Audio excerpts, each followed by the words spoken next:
I have a very special guest in today's episode, and I feel like it's really rare that you come across people that you feel like are really genuine, and not only genuine, but inspirational. They're able to teach, they've been successful in many different ways. Honestly, Hassan Habib is just someone that embodies all of these qualities. And when I got talking with him, I really got to understand that he is a people first kind of person.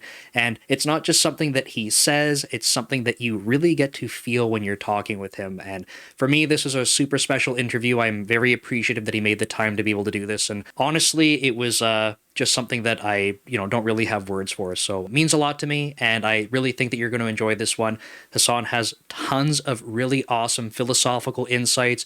He's very technical as well. And I think that if you kind of step back and look at what he's saying, there's tons of really interesting ways that you might start perceiving the world around you. So sit back, enjoy, and I'll see you in the next one. Hassan, if you don't mind kicking us off, I guess, do you want to give a little bit of background to the audience about some career journey? And you can kind of start, as early or as late as you want, but just to kind of set the Yeah, tone. yeah, absolutely. Yeah, my name is Hassan Habib. I'm living here in Washington State. I started this, 1997, right? And I started writing some PHP code. I started doing my own business. I sold. Do you remember DSL? Do you remember DSL connections, like where Yeah. companies? Yeah, it was before that whole, fiber internet and that fast stuff. I started building a system that helps companies manage that. And I was only Okay. around 17 years old, and I started kind of selling that to people. So I you got you got started like basically right into having your own business like right away. Yeah, Super cool. Okay. I got that from my mom and my grandpa. They're like, never be employed. Don't be employed.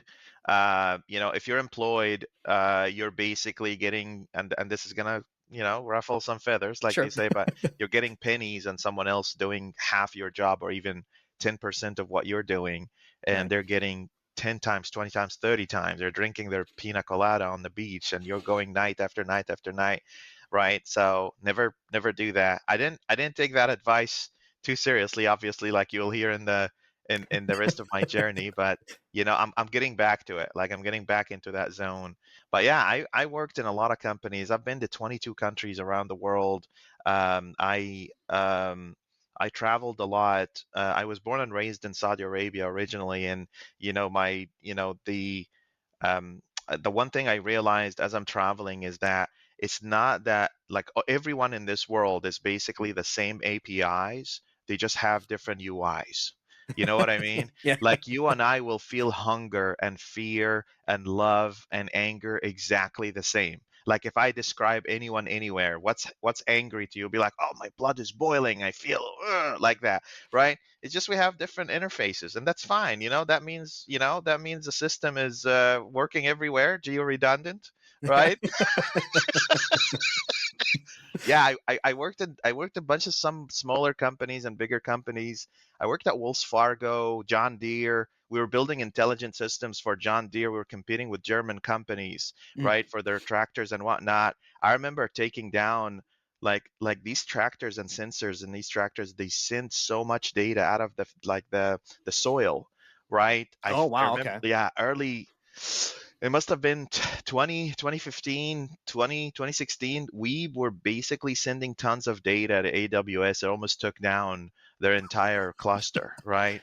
because That's because Go ahead, go it's ahead. incredible because I don't think a lot of people realize like when we talk about software development and stuff, it's like okay, well, there's finance, there's like these systems that you inherently are like obviously you need software for that. You're talking about tractors and it's agriculture and if you like I think obviously you've been through that so you're well aware that there's technology there but I don't think on the surface a lot of people realize pick any industry you want and Mhm. I would say if there isn't technology there, like at that kind of scale or doing that kind of thing, like you probably have a crazy opportunity to pursue, but like it's Yeah, everywhere.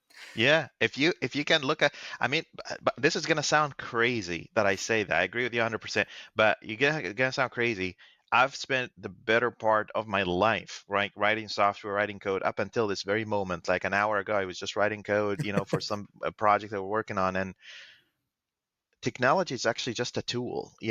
Like what you're actually having is system design. If you can solve problems, right, as system design, right, that's better than anything. And that can be anything. It doesn't have to be software. Like Right. a buddy of mine just bought a mat that says, if you are selling me something, go home. I don't want to hear it. That's Right. automation. Even though there is no software involved, he just put a mat in front of his door that says, if you're selling something, go home. I don't want to hear Right. it. It's automation, right? Yeah, it is a non-coded solution for automation. Like literally, yeah, yeah. Exactly. Yeah, I worked at Microsoft. Obviously, like a lot of people know, we did a lot of fun stuff with mixed reality. I think I still have the headset somewhere, and we worked with Xbox. I worked at this Xbox subscriptions and Office subscriptions. But I evolved. I'm getting beyond that point, and I'm trying to get into the mode of, can I start my own business? Can I actually Mhm. build my own software? I've been doing a lot of things like on the side over the years, just kind of building a website here or an application there and whatnot. But I think and this is the biggest challenge, right, for software engineers. They can build some really amazing software, but you just don't know how to sell it, right? Oh You my just don't know how to goodness, talk yes. to people. Right. And you know Yeah. what? I'll tell you quite honestly, like a lot of products and a lot of software that I've seen in some of the bigger companies, it's not that the product is not working as expected. It's just the selling of it really Mhm. sucked, right? Yeah. So that's the muscle I'm trying to build, right? The idea of just sitting down with someone and convince them to put their hands in their pocket and pay me money for this thing that I built. Usually it's the other way around. Usually it starts with someone who doesn't know how to code, a Mhm. founder or whatever, but they have an idea. They go find the engineer and then they build it. Steve Jobs, Wozniak kind of situation, right? Right. But what if we reverse engineer this? Like where we start from, okay, I can architect, I can build software, I can blah, blah, blah. Can you actually engage? And I think this is a skill set that every software engineer should invest in. This is just a brief interruption to remind you that I do have courses available on Dome Train focused on C Sharp. So, whether you're interested in getting started in C Sharp, looking for a little bit more of an intermediate course focused on object oriented programming and some async programming, or are you just looking to update your refactoring skills and see some examples that we can walk through together, you can go ahead and check them out by visiting the links in the description and the comment below. Thanks, and back to the video. I 100% agree, and I would say that for especially for more junior folks that haven't had a lot of different experiences, if you haven't been to a startup where you really need to like understand that like if the software is not being sold, if you're not working towards acquiring more users, growing the user base, like that company will not exist. And you Yes. need to understand that like delivering and shipping value to customers is going to be the thing that like from the software side of things, that is what your responsibility is. Obviously there's going to be sales and marketing that has to go behind that, but yeah, like that understanding of like what the user actually needs is going to be a big deal. Super important. Super important. Absolutely. Yeah. Absolutely. Yeah, man, I'm here. I mean, I don't know if YouTube is a job, or content creation is a Sure. job. I'd like to think of myself as someone who creates content, Mhm. not a content, because I definitely don't put the amount of time and effort, someone, the folks that are out there that put, like, I look at, MKBHD, the guy that reviews like gadgets and Mm. new phones and whatnot. The amount of effort that goes into the editing is wild, right? I just don't have the time for that. I'll just turn on the camera and be like, "Hello, YouTubers. Today we're gonna talk about," and I'm just gonna go there for like an hour until Right. I'm tired and just hey, don't forget to like and subscribe. Just Sure. Yeah. Yeah. upload Yeah. whatever went in there. Upload. But and you kind of mentioned before we started recording though that you leverage this like a tool for basically documenting, right? Like for like when I say this, I mean YouTube. So your content creation, and I don't want to say this as it's like a minimizing thing, but like it is a tool for you to be able to Yes. document like values, like experiences, like concepts and then Yep. the side effect of that is that you have a lot of people that are looking at that being like this is super helpful, I am Yep. getting value out of this. But I suppose that when, and correct me if I'm wrong, but when you're doing this kind of thing, you see the value in doing that, but it's not necessarily a thing where you're looking at that like, well, maybe I should stop doing the software side of things, like I should stop building, I should stop trying to sell, because if I just put more time into this, like that will just be the thing that I do. Like that seems like it's not the case. Completely out. All the money that comes from I mostly all my YouTube videos, by the way, have like this charity, nonprofit ads here and there, Mhm. but also, the any money that comes through these intentionally or unintentionally has to go to World Central Kitchen to kind of help people around there. Because the idea here is that it's form of charity. Charity of knowledge is to share it, right? Mhm. So if you know something, teach something, right? The last thing I want to do is to see the end of my life and I still know something that I haven't shared with someone. That would bother me quite a bit. um, but yeah, I mean, it helps a lot. Like when I was at Microsoft, a lot of people would go and say, hey, I saw you implementing this OData, can you talk to me a little bit about that? I said, absolutely. Here's a prerequisite, just watch this video. And it helps me scale across multiple people and multiple teams. Like at some point in time I had 23 people reporting up to me, and I needed to scale. And if you spend Yeah. an hour with each and every single one of them, it becomes quite a bit of effort, but it starts eating into your personal and family time, and Yeah. your own creativity and learning, which is super important. You still need to kind of recharge and rebuild before the next day at work, right? So Well, and especially, I'm assuming, if you're taking the mindset where, like, I have these people reporting to me, I want to help them, I want to do like the right thing. I know that's going to be look different for everyone, but you're like, I want to help them, I want to help them grow, help them be better.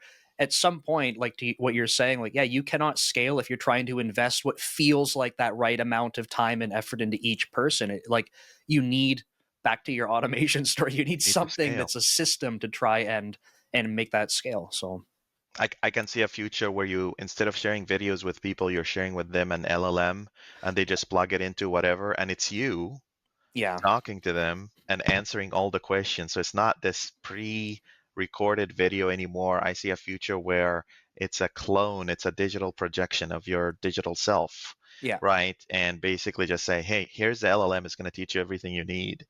I can see that as a product, that will work. Imagine if someone like Einstein yeah. had an LLM clone, right? We'd Yeah. have a lot of answers, right? Yeah, and it's interesting because like that concept, it's not necessarily like, oh, we have an Einstein clone, therefore we can go get it to go solve the world's mysteries, but you could ask it things as if you were like really talking with that individual.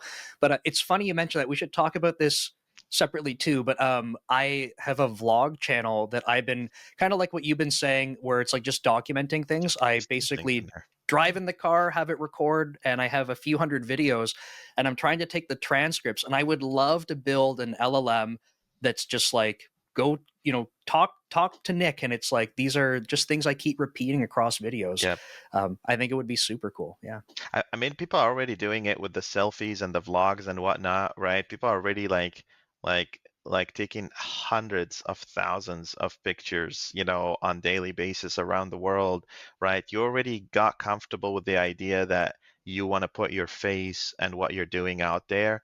Now Yeah. imagine if there's like a device or something connected and hears everything you say and it's just continuously creating an LLM clone of you.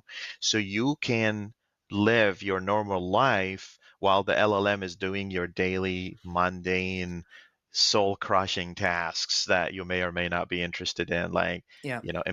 like work as we know it is gonna I don't think the world really understand how much change is coming through this AI thing, huh? you Well, know and I it think a lot of what happens is that, like, in the different industries, it ends up, I don't know if this is the right way to say it, but I feel like, especially for programmers, the focus ends up being quite narrow. It's like, well, me as a programmer, because the LLM can code, therefore I am replaced. And it's like, I think that's just too much narrow focus. I don't really agree with it to begin with, but what you're saying is almost like zoom way, way, way, way out from that. Like, this is like a paradigm shift for work, yeah. or for like existence, even like in Yep. society. Like, it's Yep. not just the tasks I have are being replaced. Yep, exactly. And hopefully it doesn't, like, I mean, it will backfire. It will be areas where unintended consequences, right? Like Sure, yeah. unintended, unexpected. But isn't that the case with everything? Like people used to ride horses, now they ride cars, now there are car accidents, right? Did Right, you know, like, oh, like, if we Uh, we couldn't have cars because there's a possibility you could get in an accident. So like no technology. there, Like there, there was actually protests. That was here's one for you that not a lot of people know that people were protesting cars, right? When they were first introduced, there were protests in New York City, about cars being a thing that people start using because of the car accident, the dangerousness, and all that. And if you think about it, horses are still like, if you can put up aside the speed, horses are way more advanced than a car. A horse will never just run into another horse, no matter yeah. how much you push it. It's just not going to do that, right? But also, it gives you that emotional support. Like, a lot of people think of horses as emotional support animals, right? They love you, right? It's a living, Yeah. breathing thing, right? But yeah, things. I mean, with every step, every evolutionary step, right? There will be things that you have to let go in order for you to keep moving forward.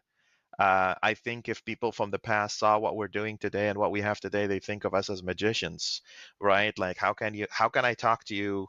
Yeah, Like, this is impossible. this is, There's no way this could work. I remember early 2000. Do you remember a boy band called NSYNC? Do you remember Yeah, yeah. NSYNC? They had a song called Digital Digital, right? Digital Digital Get Down, right? And he was describing, oh, you're 1,000 miles away and I can see you and you also can see me. Like, that's like an imaginary thing. And now it's just, yeah, that's just like a Teams call. What are you talking Yeah. about? That's Or everybody does that. even as a kid, like having dial-up internet and stuff, the fact that we're able to do this right now, the concept of having a video call wasn't like the most insane thing, but the fact that I could support like a high quality video stream like that, like no, could not imagine that. Just yeah, Yep. Yep.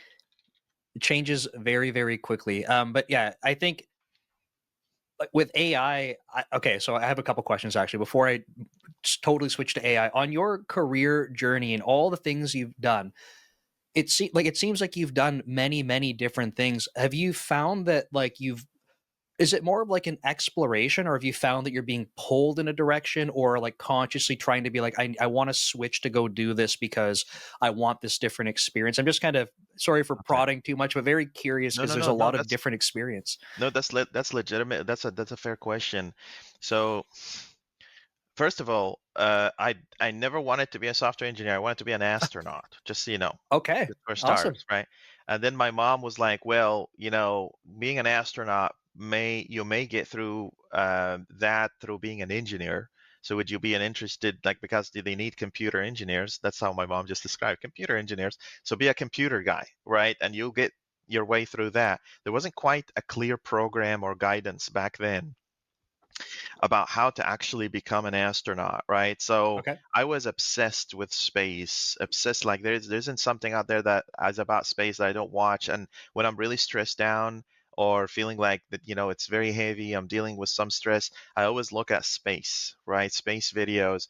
NASA has these live videos that you could just stare at and see how small your problems are compared to this big thing that's out there in the universe, right? So I just like I got into software engineering. I wasn't really interested in like marketing or interested into the domain that I'm Mhm. building software for. I'm more interested into the experience itself, right? Like the Mhm. actual design and build of solving any problem, regardless of what that problem is, right? So I found myself with farming sometimes, with Xbox sometimes, with mixed reality sometimes because they're Same all thing, right? problems. Same thing. To me, I'll tell you this.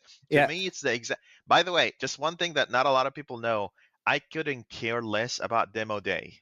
Like demo day is like anybody working on that project can go out there and take all credit for all the work. I already got my value out of the building process itself because that's where my focus is. That's what the standard is about. That's what all this Right. work is about, right? It's about like think about it, Nick. Like engineers will work 9 months on a project just for 20 minutes demo, right? Does it make sense to invest and find joy and entertainment and happiness in the 9 months or in the 20 minutes, right? Right. Um, I recall, you probably know this. You know who Johnny Depp is. He's a famous actor. Yeah. One of the things that he says is that he never watches his own movies. He just enjoys the process of acting, right? As long as acting happens, Johnny is like one of those people I call like a natural artist. He sings, he plays on the guitar, he paints, and he acts anything creative, but he doesn't really care about the output I necessarily. because it's That's the that. process. Yeah. It's just the process. I'm very happy. Like right, I'm talking to you right now, right? I enjoy this more than the actual video that will come out at the very end, because you're a human being and I'm a human being, and we're building that connection as we're Right. talking, over that white fire grid people call the internet. So, But it's such a I mean, I think a really awesome philosophy to have, because if you like, for me at least, I think about, different parts of my career even, or like I think it's great to set goals and work towards them and stuff like that, but one of the things that I know that I don't do well is I anchor like happiness and success to the goal.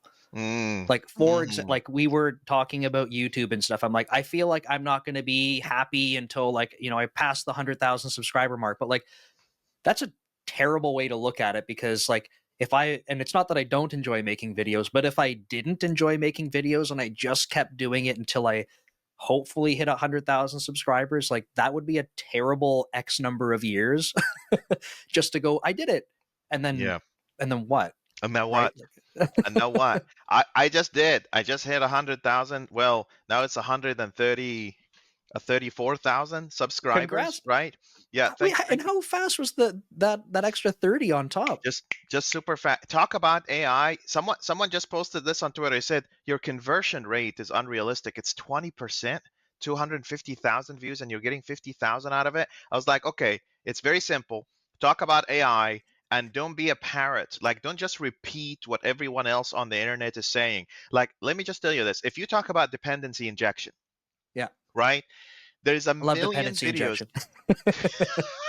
Stop. You know what it is. So see, Mr. Manager at Micro, he knows more than that. He knows probably more before I knew it. But dependency injection, right? Or entity framework or Blazor or whatever, right? If you're just gonna repeat what everyone else is saying, Mm. then you're just another clone, another copy. I don't do that, right? I looked at AI and everyone is worried about how to do a wrapper around Chat GPT, OpenAI, or how to integrate with this NA8. I don't know how they say Nate it. I I have don't no know. idea. I had this come up on a live stream and someone was asking about it. I'm like, I can't say that. I don't know what to do. So let me just so let me just tell you this. The spot here, to me, I'm looking at what people are saying, and I'm like, what's useful for me? Oh, you know what's useful? I want to program that little robot, that Victor robot, and I want to put AI in it and its head, right? It's all running on Python and whatnot, and I don't want to pay. I don't want to pay for a subscription. Not because I'm stingy or anything. I dropped 200 like subscription, $200 subscription on a ChatGPT 4 or whatever. It's about actually independence. It's Right. about autonomous, kind of fashion. If you just subscribe to every API out there, you'll never understand how the technology actually works. And then we fall back into this situation where you have big corporations that have all the magic, but people don't have, if you don't own your own GPT, your own LLM, right, you're missing out on a huge opportunity. That's probably why Hugging Face is out there, right? So people kind of put as much open Yeah. source LLMs out there. Super important because big corp, a lot of companies out there. I don't want to get you in trouble, but I No, just it's a lot okay. of companies, a I'll lot of cover companies my out. ears. I'm gonna sound like a hippie here for a second, but a lot of companies out there. Okay, they're offering you this X service, right? And you Right. don't know how to run this X service local, Right. right? What happens when the company goes bankrupt or they decide that this is not useful? There's no value prop or whatever MBA term is being used, right? The service is going to shut down whether you as an individual enjoy it or not. Right. So your benefit out of it, if it doesn't scale to $30 billion, it's going to get shut down. But what if you owned it, right? What if you owned that service? What if you could clone it, run it, host it? That's what the internet was. That's what software open sources was supposed to be. Mm. It's supposed to be, hey, I built this operating system, clone it, build it, run it, or just subscribe to the service where I can fix it for you. but closing it completely is taking away a lot of, because here's the thing, Nick. I talk to a lot of people all the time from every corner on earth. Like you can imagine, all the way from Indonesia, Australia, all the way up in China, everywhere, right? We forget a lot about this unknown genius that can't afford to pay your subscription, right? Like when you say, oh, the subscription is $15 a month. You know, $15 a month in some countries around the world could feed a family for a month. I really mean this, right? And in this family, there's this smart dude that could invent something as big as electricity, And we'll right? never have such an opportunity because of, yeah, They're at a disadvantage just because they were born in the wrong country with the wrong financial, wrong, sure, yeah, yeah, wrong financial position and all that. So open source is more about giving that guy a heads up, giving that guy a leg up, and telling him, here's all the knowledge that I. This is why I'll never put my videos on some paid course and whatnot. Nothing wrong with it, the people that sure, do yeah. it, but my knowledge will always be free because I didn't. When I got it, I didn't get it for money. Hmm. So why would I put money on it, right? When I mean, okay, I'll buy a book for like $50, but the information is still out there, Yeah, right? yeah, That's the point. That's the point about open source. Unless you own your own LLM and know how to train your own AI model and fine tune it and whatnot, and this is an advice for all engineers out there: do this right now because that train just taking off as fast as you can imagine. Yeah, yeah. And then trying to catch up is, yeah, it's gonna feel like good luck because it's not slowing down. So you've been building out the standard, and I'm curious, like where did the idea come from to start documenting this, to start like when I was looking through it, and I've read parts of it before, and when I mentioned to you I was kind of reopening it and going through it again, I'm realizing like there's so much like philosophy in it that's not like if you read through the beginning, it's like this has nothing to do with programming, but that's, I think, part of the point is that you've already said in our discussion so far, like talking about systems, one of the first things you talked about was people being like APIs and having a different UI in front of them. And I can very much see that in some of your writing for the standard. So it was just curious how it came to be an idea to be like, I got to start writing this down. yeah, absolutely. The standard is about decentralizing seniority in the tech industry, democratizing seniority in the tech industry. How can I get you, as someone who just started, to be able to write code as a principal or even a distinguished engineer in the least amount of time possible? And the reason for that is, you know this, Nick. You've been in the industry for a while. I've been in the industry for a while. There's a lot of bullying. There's a Yeah. lot of mean comments that get dropped, especially if you're a junior person. Um, you start in the industry and then people say, oh, Wednesday, Thursday, Friday, WTF, what is that? Do you even know? I got some of that myself. Like I had a person come up to me and say, believe it or not, he said to me, software engineering is not for you, Hassan. Maybe you should find something else to do. Right. And then I thought to myself, why is it so complicated? Does it have to be so Mm, complicated? Like I look around me in the world, I look at the sun and it's a sun and I can comprehend it, I can understand, no matter how complex it is, right? As a chemical structure or physical structure, the sky is the sky, the sun is the sun, everyone knows the sea is the sea. Even though they're very complex systems, somehow we all get it. We all get mhm. it. Even little children get it. They will point out, babe, hi, son, bye, son, right? Why is software, which is nothing in terms of complexity, compared to these systems, is so complicated like that? Why is it so weird like We that? literally have Uh, structured rules that we wrote down. you know what I Yeah. mean? And and then I came to the bottom of it. The bottom of it is that there are three reasons why software is so complex. First of all, early in the days, it was job security. Like I know software engineers that will write the most complex possible piece of code, so they will always be needed. That was early days On software engineer. purpose. On purpose, they will Yeah. do that, right? Like it's just complex, right? That's number one. Number two, the person that's writing the software is confused themselves. like Right. like what you're looking at in the code base, that's just how much confused they are. So the confusion reflects in the code itself, right? And then Yeah. number three, which is the most important one, and this is the one that I've seen everywhere, right? Is basically, I don't care. It's just a job. I don't care. I don't care, right? Like I would sit down, so I'd be like, where's the unit test for this? Be like, what's gonna break if I didn't write a unit test, Hassan? Let's be realistic here. The business is happy. I'm getting promoted. I'm getting paid without having to write a unit test. Yeah. I just The don't code care. worked. Like we saw the green light like in prod. Like, yeah. QA said it works, Yeah. right? I don't see any reason why I need to test drive this or whatever, right? So I was like, okay, we need a standard, right? I mean, everywhere they have a standard. Why doesn't the software industry have standards, Yeah. right? I mean, we're literally in everyone's pocket, in the watch, in the headset, in the microwave. I Yeah. swear, my microwave has software in it. You could start it and stop it from your phone, you know? So I was like, okay, if I write a standard and this standard is focused on people and it has love baked into it, like love for people, And it like literally has a section that talks about like, people first kind of approach. Yeah, people yeah. first, people first. I worked with folks in the past that would say, if you don't understand the software, the bug is in your head. The bug is not in the software. And I am the absolute opposite of that.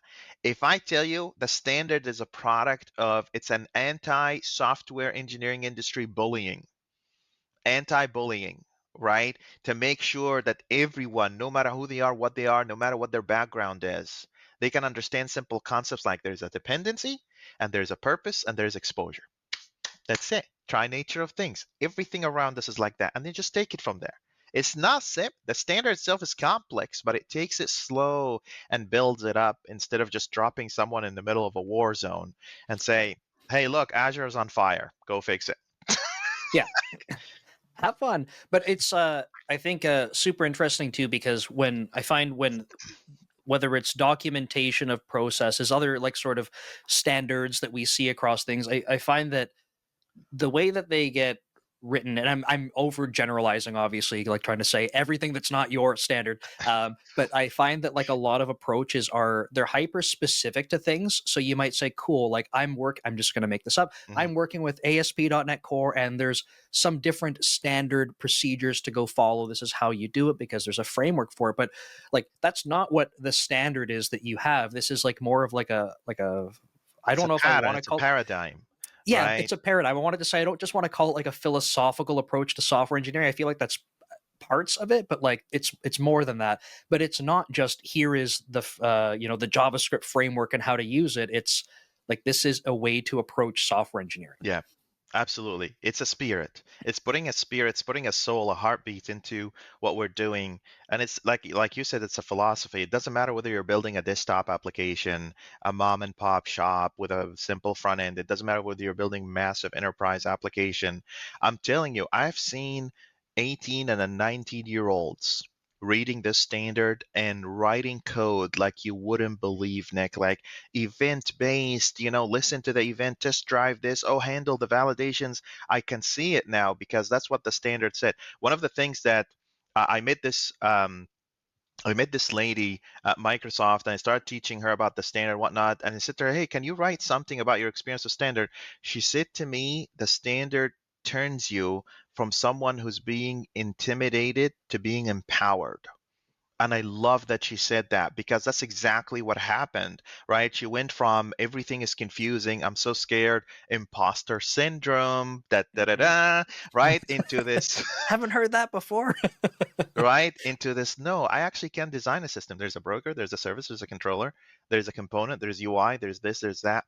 The one thing I fight with the standard all the time is, of course, you can't build an idea unless you live and breathe that idea. You mix it with your flesh and blood and be the role model, the person that actually implements that. And that's what we do with the open source community. But nothing is going to take off until you take it out to people. And that's that community around that book. It's not just the book. Anybody can write a book, especially in this chat GPT days. It's so easy now. You could just Hey, blurb things. ChatGPT, write me a book that's Write a 100 book. pages. You can Go. make movies today. Oh, people have it easy these days. Like writing a book is hard to write a book.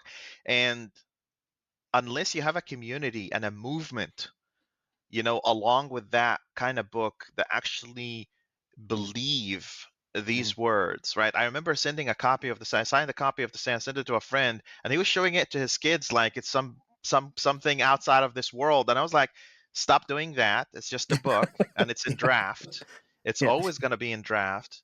But yeah, like this is just a long-winded way of telling you I want to make software engineering fun. I didn't see engineers having this kind of happiness and fun in the regular software projects. They're always scared. There's always this bug that's making them even distracted while they're spending time with their kids and their wives and their family.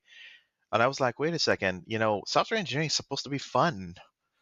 I feel like the Yeah. fun was taken out. How to fix it? How to fix that bug, right? Yeah, and I feel like I don't know, like I reflect when I was first learning how to program, right? Like when I first got the experience, I was in like Visual VB6 or something. I remember being like, holy crap, I feel like I have, like, I don't know what I'm doing yet, but I feel like I just found a way to get unlimited Lego bricks. I love building Lego.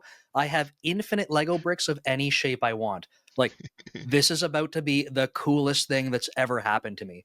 Yeah, And going through building, like, obviously crappy software as someone who's just starting out, like I'm building things, I'm trying things out, and it was just fun. And like it didn't matter if it wasn't working, because it would be like, well, now I have this interesting problem to go solve. Like the whole thing was this like exploration and problem solving and just being creative. It was really that's right. fun to enjoy that process of just making things. That's right. That's right. That's exactly right. Yeah.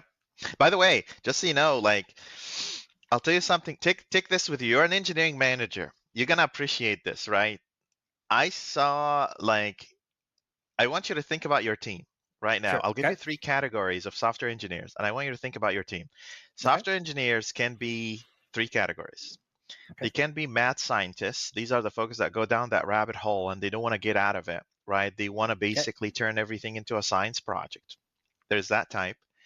And then there's the cowboys, which they just want to deliver, deliver, deliver, deliver. One way or another, I want to get that PR across and I want to make sure that feature is done one way or another. Oh, email validation. Let me just find something on Stack Over or ChatGPT, I guess that these Sure. days, that does that already. I don't want to think about it. There's that type. So they have mad Okay. scientists.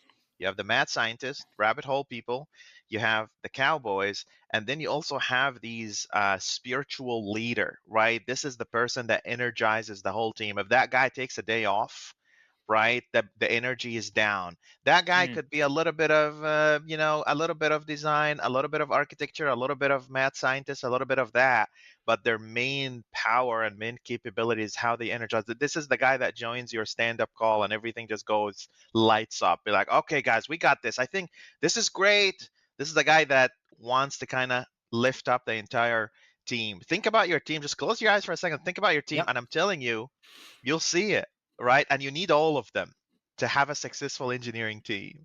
You know what I mean? Yeah, but it's true though. And it's even though you call out some types of people there that seem like they're very opposite, very different, it doesn't mean that like it's necessarily like a bad thing, or like one is No, perfect, one is terrible. no, It's like, you need them. You need all of them. You need all of them. Mm-hmm. yeah, and it's the same kind of thing if you slice and dice that from a different perspective of like personality types and looking at different characteristics. Like if you have a team that where everyone is the exact same, it's like I've had like conversations with people, especially with AI and people being very afraid of, there's not going to be software developers. I'm trying to get into the industry and it's going to go away. I don't know what to do. And they're like, there's not going to be juniors. And I'm like, listen, I can't, like, I am an engineering manager. I couldn't just go build a team of like only principal engineers or only distinguished engineers. It Big would no, no. not be okay. It won't Like, work. just would not work. And I don't know if it's because, I'm not sitting here like I am the most experienced engineering manager in the world, but I don't know if people realize that until they try to sit in that seat, or until they try to look at, if I were to build a team that was just, the best, most experienced software engineers in the world, I'm like, sure, that team might be able to go look at really challenging problems and go solve them, very effectively. But what's going to happen to all the other stuff on the like that has to get done that doesn't feel like it is at necessarily the same, I call it like the same level. Of There's all complexity, the this. same. Yeah, Exactly. yeah, It's not that that work isn't valuable. It's just like the level of, I don't know, like experience that those people want to be operating at, the different types of challenges, complexity will look very different. Um, so yeah, it's agreed. building a team of all the same level would be, It if would be insane. anything, if anything, the other way. Like I have It's the other lived way. That's right. through Mhm. having teams where everyone was like, when I worked at a startup, we were all like, there was one guy who was like the senior engineer. He's like the only guy that had worked at a different company, and everyone else was like fresh out of school.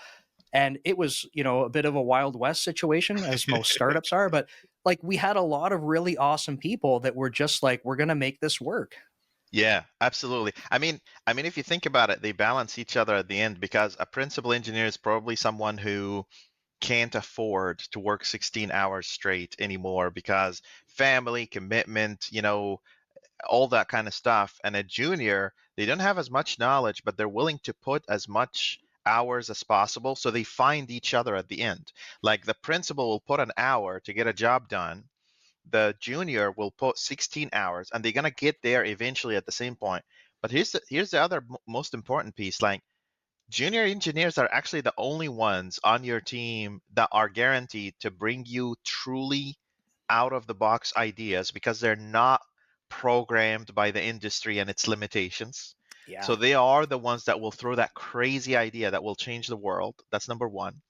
Number two, junior engineers are your guarantee that your code base is still intuitive Yes. and your software is, yeah, if without junior engineers, you're going to go way up high on that tower. And when one of your principals or distinguished engineers quits, right, you're going to struggle a lot because you can't just do this and pick up a principal engineer that will automatically know the entire domain. So you need the juniority of your software to be high, Is that a right? new word? No, I It's just made it. good. I just made it up. I mean, what are we saying anyway? So No, but I think that's spot on. Like I fully agree with that. And I don't know, I feel like some people, again, maybe they haven't gone through like what that looks like to grow and shape teams, but it's yeah, I think absolutely critical. I think, I don't know where I want to dive into next, but I feel like AI is like just this.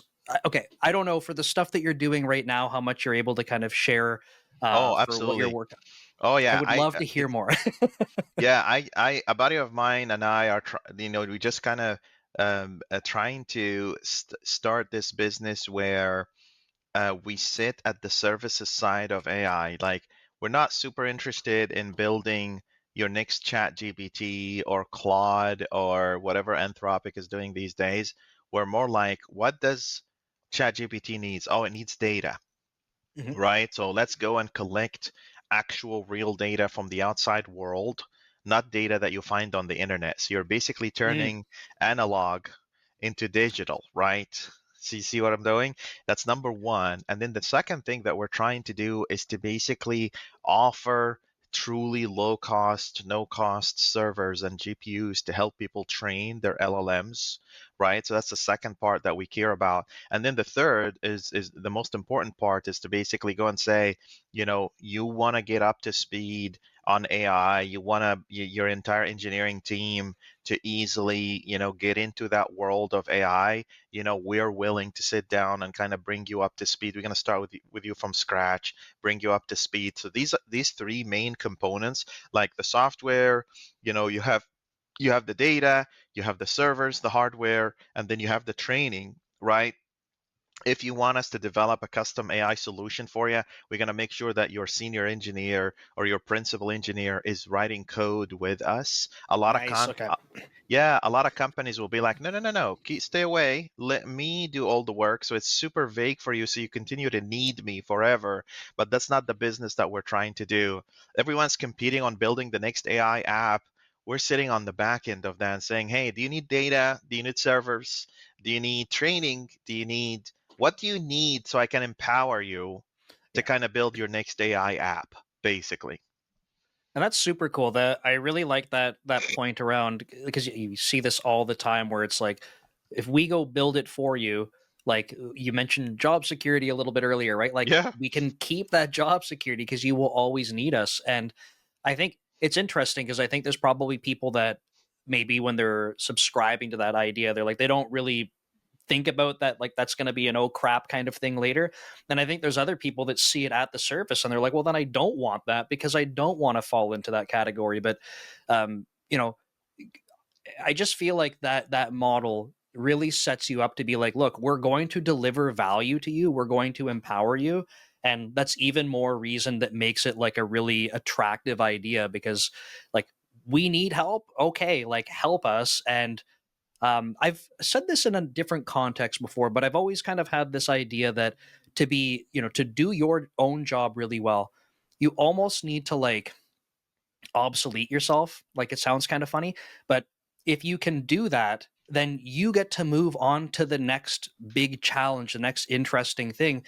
And then you've made whatever you're doing, like whether it's a task, a project, or you're creating a solution for someone else, you've given them what I feel like is ultimately the thing they really need.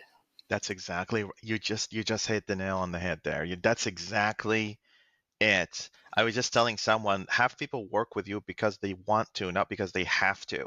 Like your value is in the thing, the thing that's immeasurable, right? The thing that's immeasurable, right? Like, okay, you have two principal engineers. They are the exact same skill sets. They can build the exact same thing. And somehow you just like working with the first one rather than the second one, because the first one maybe allows you to share ideas and kind of Mhm. converse with you. Maybe it's easier to work with them. Maybe they always bring new ideas to you, even though they can do the exact same job.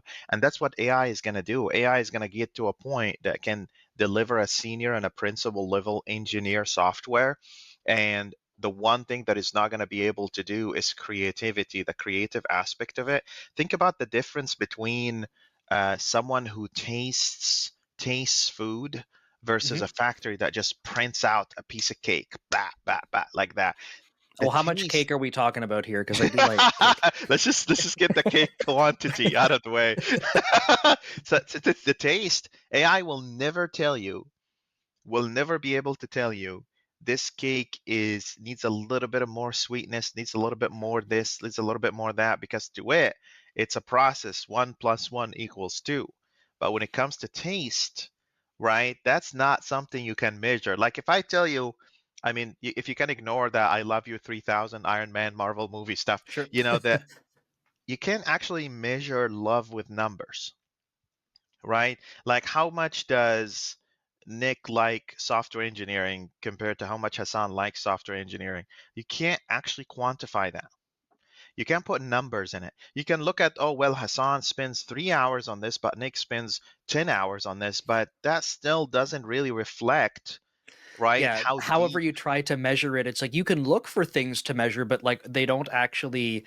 Yeah, the quantities that you use don't have the same weights or fit the same way. Yeah. Math has no place in the world of creativity. It just won't be. Computer is nothing but it's a computer. It computes. It does calculations, right? At the very bottom of everything, it's adding two numbers, one way or another, right? It's literally called an adder at the very end, an adder. Remember that from assembly stuff. Yeah. So what can't be measured, and I think that's what made Apple very interesting, because they continue to try, at least the Steve Jobs Apple, not these ones that we have these days that release the exact same iPhone every day. No, the I ones that wasn't actually, gonna say it. yeah, the Lisa Apple, the people that would try to completely, who does that these days? Nintendo are Mm, wild when it comes to creativity, right? You can't put computers can help you mirror and produce creative things, but they will never be able to understand how you felt and what made you do this. And that's something also in the standard. Like when I tell people the standard should be taught a person to a person, man to man. What I mean by that is that there is more to the knowledge of the standard than just the words that are being written and the right. code that is being developed. it's this connection that you have to build with the people that you're teaching, which will inspire them to build great software as well.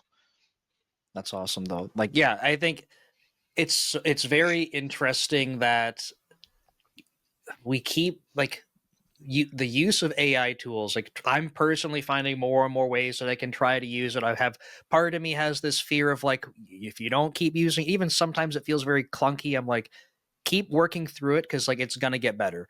I can't imagine a year ago having like any of these AI tools like producing code in my IDE aside from like the autocomplete. Yeah. And here I am like over the weekend like yelling at Claude because I'm like, hey, like I told you to do this, and like, oh sorry, I only did like 95% of it like in 2 seconds, and the last 5% like I it didn't compile. Like, and I'm like, you're so dumb. Like it's fascinating that like it's progressing at such a rate. It's able to do such incredible things, but I think at the same time, I like what you're saying, where it's almost like we have to challenge it a little bit to be like, what things is it going to be able to do? I the creativity thing comes up a lot because like I don't know, like again, it gets a little bit philosophical. Like I don't how do I even define creativity? Like, is it able to mimic creativity where on the surface it kind of looks like that? But is that just doing something like a little bit better than I'm able to do, but it's not truly creative? It's just like here's a bunch of ideas that I didn't think about, but it just regurgitated them from something else. Like Mhm. it's probably Mhm. what's happening. Yeah, that's very much what's happening. Is the whole encoder decoder guess the very next pixel, guess the very next word. No matter how advanced the strategy is, they say, oh, there's an attention strategy where a token can give attention to another token even if it's not right after it. But if you think about it, we are a lot more than input output. Inspiration, where does it come from? Nick, revelation, just being completely doing something different, like I don't know, being in the garden, maybe looking at the ocean, and suddenly something hits you just out of the blue. Be like, oh, I know how to do this. Or what if we Right. did that, right? I was literally talking to a friend of mine yesterday, and he said, oh, I really hate it when people come knocking my door to sell me things or advertise for things. I was like, you know what? If your doorbell, which has camera in it, could have an AI model that talks to the person that's at the door, try to understand what they want, and determine based on what they say whether they should be welcomed and they should let me know or just send them away. You kind of put the whole door thing on auto answer. You're like, you basically have That's the have an more high answering tech machine. solution to the mat, right? So there you go. There's a software solution for Yeah, automating that. yeah, yeah. Do you remember that with the Yeah, matting? Yeah, yeah. that's right. So, where did that come from? Right? Where did it come from? No idea. He's talking about a problem, and I'm thinking, oh my God, how can I help my friend? So there's this love. I love my friend. I want him to be happy. See how it's coming here, then coming out as words and thoughts and ideas. Um, AI will never understand that. If you're, do you remember the movie The Matrix? The Yeah. Matrix, right? Neo and whatnot. Do you remember when the guy says tasty wheat? What is tasty Yeah, wheat? yeah. If I tell the machines this tastes like chicken or tasty wheat, they don't know what that means because they don't have that ability. They don't understand Yeah. it, And he's like, "How right? do I even know like if I've been eating it and it actually tastes like chicken just because that's and I would never know the difference because that's what's been programmed." Exactly. Yeah. Exactly. Yeah, no, it's super fascinating because well, the like I don't have enough understanding of the technology behind these systems, but like we're talking LLMs, like is there something that comes later? Is there a different type of technology that does do something like that? I don't have no idea what that would look like, but like if we keep iterating on LLMs and we have this technology, is there something else that needs to be pursued that is able to do that? I'm saying that as in like not to challenge what you're saying. I'm saying that as in like I don't know what that would even be, but I don't know. I feel like it's not an LLM if it were to exist. So True. True. And I don't think we've actually, as humanity, we have actually evolved a lot since the creation of computers because we're still limited by the compute. Like we right. think of everything as compute, right? Under the hood, how these microprocessors work and whatnot. but the greatest living, walking, talking machine on earth is made of components that are completely different than computers. It's us, right? We're not made out of cords and wires and, you know, hardware components and whatnot. The longevity and the ability for humanity, our ingenuity is like, it's so sad when people say, oh, if you look at videos right now, be like, oh, our robotic overlords will take over humanity. They forget the part that matters the most, which is um, our ability, our spirit to kind of find solutions in the darkest moment with no data at all. It's this inspiration, this thing that bang hits your head. You don't know where it's coming from, right? Right. But it just hits your head, and suddenly you have this light bulb, right, going Yeah, out. there is a path forward of some sort. Like, don't know where it came from, but something triggered this Yep. direction. And I see a scenario for us, just for people you mentioned earlier, and I really want to I want to talk just for 1 minute about this, is Yeah. that the people that say, oh, AI is going to take software engineers' job. Software engineers are actually the only deterrent that we have today against AI going rogue. If AI goes rogue, and it will go rogue, it will go out of control, because there are places around the world and companies around the world that don't have the regulations, and they don't have the same restrictions that some of the companies here in the US may or may not have, right? And when these folks just set this thing loose on the internet that it can self-replicate, and all that, the only people that will actually be able to shut this down, not electricians. A lot of people say, oh, just pull the cord. What are they talking about, right? if Just if turn AI off the electricity to the world. if if AI did and will find its own source of energy, right? However that may be, even from sand, right? Because it will be so smart and so advanced, it can turn water into energy, it can turn any material into energy, because that's what the universe is. It's just energy. The only people that humanity only has a chance to shut AI down once it goes rogue because of software engineers. Because software engineers will be the only people that know at heart how this darn thing works. Yeah. Right? So you'll always have a job. I mean, all the jobs will be automated, except software engineers will still be there. I mean, Bill Gates just said that. He said AI is not going to be able to replace engineers, not even in 100 years, because you still need software engineers to develop AI. Even self-developing AI is limited by what the original engineers allowed it to do. Right. Yeah. There. I thank you for sharing that. I think that's a probably a good thing to close on, because I think that's a really good reminder for folks. But um, uh, it's absolutely changing what software engineering looks like. There is no doubt it's changing everything about every role everywhere. That does not mean that, like, you have no purpose. It does not mean that, like, there might be some roles that, like, you say, sure, like, based on what is being done, AI could fully do that. But to be able to say, like, a whole like class of, like, a particular role just is not needed anymore, I just feel like that's, yeah, I don't know, it doesn't sit well with me, because it feels like it's assuming far too much. um but yeah, I think it changes things. It doesn't totally, like, eliminate them. So That's right.